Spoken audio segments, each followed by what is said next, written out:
आज की कहानी जो हम आपके लिए लेकर आए हैं वो जीवन के संघर्ष का एक बेहतरीन नमूना है, जिसकी शुरुआत में हम ईमा नाम की लड़की को देखते हैं। बाहर किसी तरह का युद्ध चल रहा है। इतने में तभी एक परमाणु बम आकर गिरता है, जिससे एक तेज फ्लेम ऊपर उठती है। पर तभी सैम नाम का लड़का, जो कि उसका बॉयफ्रेंड है, वो उसे लेकर बिल्डिंग के नीचे भागता है, जहां पर एक बेसमेंट बना हुआ है जिसमें पहले से 6 लोग मौजूद हैं। और उनमें से एक माइकी नाम का शख्स दरवाजे पर टेप लगा रहा है ताकि किसी भी प्रकार का कोई भी रेडिएशन अंदर ना आ सके। उसकी बातों से हमें यह पता लग जाता है कि इससे पहले भी वो किसी बेसमेंट में ही अपनी जिंदगी गुजारा करता है, और इसीलिए सभी से बताता है कि अगर किसी ने इस डोर से बाहर जाने की हिम्मत की तो उसकी जिंदगी में सिर्फ मौत ही लिखी होगी, क्योंकि बाहर कुछ ऐसी रेडिएशन है जो किसी भी इंसान को पल भर में पिघला कर मोम बना सकती है। अब ये सुन सभी बहुत डर जाते हैं, तो वहीं रुकने का फैसला करते। इतने में इन्हें एक तेज झटका महसूस होता है। सभी घबरा गए कि ये क्या हुआ। तो माइकी ने उन्हें बताया कि बिल्डिंग गिरी, ये झटका उसी का है, इसीलिए घबराओ मत। पर जोश और बॉबी के ऊपर कुछ धूल जैसी चीज गिरती है, जिससे वो जल्दी जल्दी हटाने लगते हैं, क्योंकि उन्हें लगता है कि ये रेडिएशन डस्ट है। पर ऐसा कुछ नहीं था, क्योंकि ये बस सीमेंट की कुछ धूल थी जो कि इमारतों के गिरने से आई थी। अब यहाँ ये सभी 8 लोग फंसे हुए हैं, यानी कि अब खेल में मजा आने वाला है, क्योंकि ये कहानी देखने में जितनी सरल लगती है उतनी तो बिल्कुल भी नहीं है। बस सब्र रखिए और मजा लीजिए। इस बेसमेंट में एक छोटी बच्ची भी है जिसे ये वेंडी कहकर पुकारते। वो माइकी के पास आकर कहती है कि उसे अब इस जगह पर नहीं रहना, क्योंकि यहाँ पर उसे घुटन हो रही है। तो माइकी उसे समझाने की कोशिश करता है कि अगर वो बाहर गई तो उसके बाल 2 मिनट में पूरे जल जाएंगे, स्किन पिघल जाएगी। ऐसी डरावनी बातें सुन वो बच्ची और ज्यादा डर गई और फौरन अपनी माँ की गोद में जाकर छुप गई। इसके बाद अब सभी ने माइकी के आगे का प्लान के बारे में पूछा, लेकिन किसी को उसे कोई भी ढंग से जवाब तक नहीं दिया। बस इतना कहा कि जो भी कुछ वो कहेगा उन्हें वही करना होगा, क्योंकि जब अमेरिका ने जापान पर बम गिराया था का वो सर्वाइवर है, इसीलिए उसे पता है कि ऐसी सिचुएशन में कैसे खुद को जिंदा रखा जाता है। तब एमा सभी से पूछती है कि क्या किसी के फोन में नेटवर्क आ रहा है, तो कोई जवाब नहीं देता। पर डेल्विन के पास एक रेडियो डिवाइस है जिससे कि वो बात करने की कोशिश में लगा था, लेकिन अफसोस कि उसके हाथ कुछ नहीं आया। इसके बाद अब माइकी सभी को खाने के लिए बीन्स देता है, जो सभी थोड़ा थोड़ा खाते हैं। लेकिन जोश और बॉबी अब ऐसे नहीं रहना चाहते, उन्हें खुली जगह पर जाना है, इसीलिए वो जबरदस्ती गेट को खोलने चले गए। हालांकि माइकी ने मना भी किया, लेकिन वो नहीं माने, तो उसने उनके ऊपर एक से वार किया, जिससे कि ये दोनों डर गए और चुपचाप अपनी जगह पर बैठ गए। वहीं रात होने पर एमा नोटिस करती है कि उसी बेसमेंट में माइकी का एक पर्सनल रूम भी है, जहां पर किसी को भी जाने की इजाजत नहीं है। इधर बाहर जोश हर दिन एक ही खाना खाते खाते बोर हो गया। वो आज के खाने को उठाकर फेंक देता है, क्योंकि उसे ये नहीं खाना, और उसकी इस हरकत से माइकी को बहुत गुस्सा आता है। और इतने में सैम भी खड़ा हो गया, क्योंकि उसे लग रहा है कि वो लोग ऐसे हाथ पे हाथ रखकर बैठे हुए हैं जिससे कोई फायदा नहीं होने वाला, उन्हें कुछ तो करना ही है। इतने में ये दोस्तों वहां की लाइट फ्लिकर होने लगती है, क्योंकि गेट के बाहर कोई था जो उसी गेट को काटने की कोशिश कर रहा। सभी को लगा कि ये आर्मी वाले होंगे, इसीलिए वो बहुत खुश हुए। लेकिन जब गेट खुला तो वहां पर 5 रेडिएशन सूट पहने सोल्जर थे, जिनके हाथ में बंदूकें थी। वो वेंडी को पकड़ लेते हैं और उसके गले में कुछ इंजेक्ट करने लगते हैं। मारिलीना, जो कि उस बच्चे की माँ थी, वो उन्हें ऐसा करने से रोकती है, पर वो सभी उस वेंडी को एक प्लास्टिक बैग में भर कर ले गए। फिर बचे हुए 3 सोल्जर इन लोगों पर हमला करने लगे, लेकिन इन्होंने बड़ी ही चालाकी से तीनों को मार गिराया। लेकिन इसमें इनके एक शख्स को गोली लग गई, पर उससे भी ज्यादा दर्द में है मारिलीना, जिसकी बेटी वो लोग न जाने कहां लेकर गए। इसीलिए वो अब उस स्टील गेट को खोलने चली गई, पर सही समय पर इन लोगों ने देख लिया, वरना हालत और भी बदतर हो जाते। अब मारिलीना को स्टोर रूम में बंद कर दिया गया और बाहर उन सोल्जर की छानबीन शुरू हो गई। मास्क हटाने पर पता लगा कि ये एशियन सोल्जर है, जो देख डार्विन को लगता है कि ये शायद नॉर्थ कोरियन आर्मी के होंगे, लेकिन माइकी को लग रहा है कि ये हमला अरब देशों ने मिलकर किया। उधर डार्विन बार बार रेडियो पर किसी से बात करने की कोशिश में लगा हुआ, पर इसका कोई फायदा नहीं होता। उल्टा माइकी ने उसे ऐसा करने से मना कर दिया, क्योंकि ऐसा करके वो शायद दुश्मनों को खुद की लोकेशन बता देगा, और इसीलिए वो ऐसा ना करे। उधर मारिलीना का रो रो कर बुरा हाल हो चुका है, क्योंकि उसकी बेटी को वो लोग न जाने कहाँ ले गए होंगे, न जाने वो किस हाल में होगी। वो यही सब सोच सोच कर रोए जा रही है। तब एमा उसके पास खाना लेकर आई कि सब कुछ ठीक हो जाएगा। बाहर खाने पर ये सब डिस्कस हो रहा है कि उनके पास अब एक रेडिएशन सूट है, यानी कि कोई बंदा बाहर जाकर आर्मी से मदद मांग सकता है, लेकिन जाएगा कौन। एमा अपने हाथ खड़ा करती है, पर माइकी को उस पर भरोसा नहीं है। वो मना कर देता है और जोश को जिम्मेदारी देता है, क्योंकि उसका भाई यहाँ घायल है, उसे उस लड़ाई में गोली लगी थी और इसीलिए वो वापस जरूर आएगा। यही सोचकर उसने ये जिम्मेदारी उसे दे दी। खैर अब उसे वो सूट पहनाया जाता और फिर जाने को बोला गया। जब वो बाहर गया तो उसने देखा कि उस बेसमेंट के बाहर एक टनल टाइप बनाई गई है जो जाकर एक लैब में खुलती है, जहां पर 2 लोग वही सूट पहने हुए कुछ रिसर्च कर रहे। वो भी उन्हीं के साथ मिल गया और वहां की चीजों को देखने लगा। तब उसने नोटिस किया कि वहां पर कई सारे इंसानों के बाल रखे हैं, कुछ कैप्सूल भी हैं जिसमें कुछ छोटे छोटे बच्चों को रखा गया, पर वो बेहोश हैं। और उसी में वेंडी भी थी। इस तरह के एक्सपेरिमेंट को देखकर वो एकदम बौखला सा गया। इस चक्कर में उन दोनों ने इसे पहचान भी लिया, पर जोश ने जैसे तैसे करके खुद की जान को बचाया और भागते हुए बेसमेंट में आ गया। पर उसके चेहरे पर डर देखकर सभी और डर गए। तब उसने बताना शुरू किया कि बाहर किसी भी प्रकार की कोई भी सर्वाइवर नहीं बचा। अब वो लोगों पर अजीब तरह का एक्सपेरिमेंट कर रहे हैं क्योंकि अब सब कुछ खत्म हो गया। इस दौरान वो मार्लिना की ओर देखकर उसे माफी मांगता है कि वो उसकी बेटी को वापस नहीं ला सका। इतने में वो सोल्जर बाहर से उस गेट को सील कर देते हैं ताकि कोई भी बंदा बाहर ना आ सके। लेकिन ये क्या बात हुई? आखिर वो लोग हैं कौन? अगर आर्मी वाले हैं तो इनकी मदद क्यों नहीं कर रहे? खैर अब यहाँ हम इमा को देखते हैं जो घायल एड्रिन के पास आकर उसकी मदद करती है, उससे बातें करती है, जिससे कि हमें पता चलता है कि ये दोनों कई सालों से एक दूसरे को जानते हैं, लेकिन आज पहली बार उन्होंने बातें की। इस दौरान वहां पर सैम आ गया, जिसने कुछ देखा तो नहीं, लेकिन यहाँ हमें एक और चीज पता लगी। सैम और एमा का रिलेशन कुछ ठीक नहीं है। यही वजह है कि वो उसके साथ ज्यादा समय नहीं बिताती। अब देखते ही देखते 1 हफ्ता बीत गया, पर अभी ये लोग वही हैं जहाँ शुरुआत में। लेकिन जिन सोल्जर को इन्होंने मारा था उनकी बॉडी में से स्मेल आने लगी है जो पूरे बेसमेंट में फैल गई। इसीलिए माइकी सुझाव देता है कि हमें इस लाश के छोटे छोटे टुकड़े करके फेंक देना चाहिए।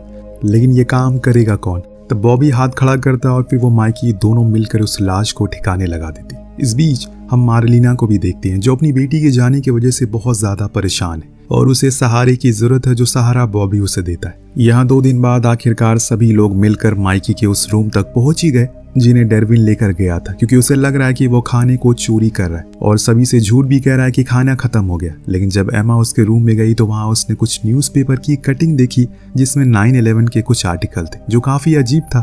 खैर इतने में उसने देखा कि वहां पर माइकी की कुछ फैमिली फोटोज भी है जिसमें उसकी एक बेटी भी है। जो चीज देखकर वो सोच में पड़ गई कि जब इसके पास इतना सब कुछ है तो यहाँ पर इस तरह से ये क्यों रहता है? जरूर कुछ है जो ये हम सभी से छुपा रहा है। इतने में वहां पर माइकी आ गया जिसने सभी को रूम से बाहर जाने को कहा, लेकिन एड्रिन ने उसे कहा कि हम यहाँ पर खाने की तलाश में आए।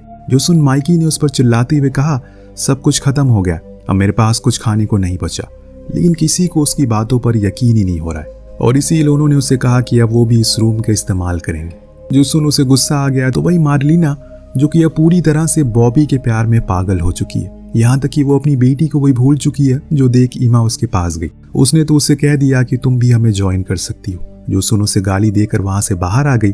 अब समय कुछ इस तरह से बीत रहा है, हर कोई अपनी ही परेशानियों से तंग है, पर इनकी सबसे बड़ी दिक्कत है खाना, जो कि किसी को भी नहीं मिल पा रहा है। अभी भी कुछ लोग को लग रहा है कि माइकी ने कुछ खाना छुपा कर रखा है और 1-2 दिन तक ये बर्दाश्त करते हैं, लेकिन आखिर में जोश को उस पर गुस्सा आ गया, जिसके चलते दोनों में एक तगड़ी भिड़त हो गई। लेकिन फिर सभी ने आकर इन्हें अलग किया। पर उसी रात डेरविन ने कहा कि माइकी के रूम में एक और पैसेज है जिसमें पैटर्न लॉक लगा हुआ है, जो देख उसे लग रहा है कि उसमें भी उसे खाना छुपाया हुआ है। वो अपनी बंदूक लेकर उसके पीछे पीछे गया। एमा ने भी उसका पीछा करते हुए देख लिया, इसीलिए वो भी उस रूम में गई। पर अंदर जाने पर डेरविन और माइकी के बीच में भिड़त हो गई, जिसके चलते एक गोली डेरविन के सर पर लगी और वो वहीं पर मारा गया। ये सब देखकर सभी वहां से भागते हुए आए और माइकी को पकड़ लिया, क्योंकि उन्हें अब पता लग गया है कि वो खाना छुपा रहा है। वो उसे चेयर से बांध देते हैं और उस पैसेज का लॉक पूछने लगते हैं, लेकिन माइकी उसे बता ही नहीं रहा था आखिर वो क्या छुपा रहा है। और तब जोश ने उसकी एक उंगली को काट दिया। अब दर्द के मारे माइकी चिल्ला रहा है और तब उसे बताना ही पड़ा, जिसके बाद सभी ने उस गेट को खोल दिया जिसके अंदर काफी सारा खाना पानी था। उधर माइकी बेचारा वहीं दर्द के मारे कर रहा था। अभी तक तो हमने कहानी में यही देखा कि माइकी ने इन सभी को अपने बेसमेंट में शेल्टर दिया, इनकी जान बचाई, लेकिन अंत में इन सभी ने उसकी मजबूरी का फायदा उठाया। लेकिन क्या हमें जैसा माइकी दिखाया जा रहा है एकदम बेबस और लाचार, वो वैसा सच में है या फिर अभी भी कहानी में कोई ट्विस्ट है? खाना हासिल करने के बाद ये लोग माइकी को उसी हालत में एक रूम में बंद कर देते हैं, लेकिन कुछ ही दिन बाद हमें इनके ऊपर उस रेडिएशन का असर दिखने लग गया, क्योंकि सभी के बाल गिरने लगे हैं। अब तो खाना भी नहीं है, लेकिन शायद कुदरत को ये मंजूर नहीं है, किसी न किसी को तो कुछ न कुछ करना ही पड़ेगा, वरना ये सब यहीं मारे जाएंगे। पर इस बीच एमा देखती है कि 2 भाई मार्लिना के साथ इंटीमेट हो रहे हैं, उसे बहुत टॉर्चर कर रहे हैं। इतने में वहां एड्रिन आकर उसे ड्रिंक ऑफर करता है, जो पीते हुए वो काफ़ी इमोशनल हो जाती है क्योंकि उसे यहाँ ऐसे हालातों में खुद का दम नहीं तोड़ना बल्कि बाहर निकलना है। इतने में हम देखते हैं कि वहाँ पर मार्लिना आ गई जिसकी हालत बहुत ही ख़राब हो रखी है। उसे ये सब नहीं करना है लेकिन फिर भी वो दोनों भाई वापस आते हैं और उसे ज़बरदस्ती अंदर ले जाने लगते। तब एमा उसकी मदद करने की कोशिश करती है लेकिन एड्रिन उसे रोकता है क्योंकि वो दोनों एकदम जालिम है, न जाने उसके साथ क्या करेंगे। ऊपर से उन्होंने फूड स्टोरेज पर खुद का कब्जा जमा लिया, यानी कि अगर किसी को भी फूड चाहिए होगा तो उसे उनके साथ इंटीमेट होना पड़ेगा। यही चीज़ एमा के साथ भी हुई। जब वो खाने के लिए गई तो उसके साथ जोश ने ज़बरदस्ती किया और कहा कि अगर वो उनके साथ रहेगी तो उसे टाइम टू टाइम खाना मिलता रहेगा। पर एमा वहाँ से बाहर आ जाता और इतने में एड्रिन आकर जोश से कहता है कि ये खाना पूरे ग्रुप के लिए, इसीलिए सभी का बराबर का हिस्सा है। लेकिन जोश का कहना था कि अब यहाँ पर कोई ग्रुप नहीं है, जो मैंने कहा वो करो, तुम्हें भी खाना मिल जाएगा, सीधी सी बात है। एमा माइकी को बाहर लेकर आती है जो उसे गुजारिश करता है कि वो उसके हाथों को खोल दे, लेकिन वो कहती है कि उसने सभी को धोखा दिया। पर माइकी कहता है कि ऐसा बिल्कुल नहीं, मैं तो तुम्हें उस खाने के बारे में बताने ही वाला था, लेकिन बस मुझे डर था कि कहीं किसी की नीयत खराब ना हो जाए, इसीलिए उसने ये बात छुपाई। वो एमा को एक राज की बात बताता है जो ये थी कि उस फूड स्टोरेज में एक बंदूक है जो अगर तुमने हासिल कर ली तो तुम्हारे लिए ये सब आसान हो जाएगा। तो एमा अब इसमें सैम की मदद लेने का सोचती है, लेकिन वो तो उन दोनों भाइयों के साथ रहकर पागल हो चुका है। वो दोनों जो कहते हैं वो वही करता है। ऐसे ही एक दिन जब सैम उनके साथ बैठा था तो एमा उसे बाहर आने को कहती है, लेकिन सैम नहीं आता।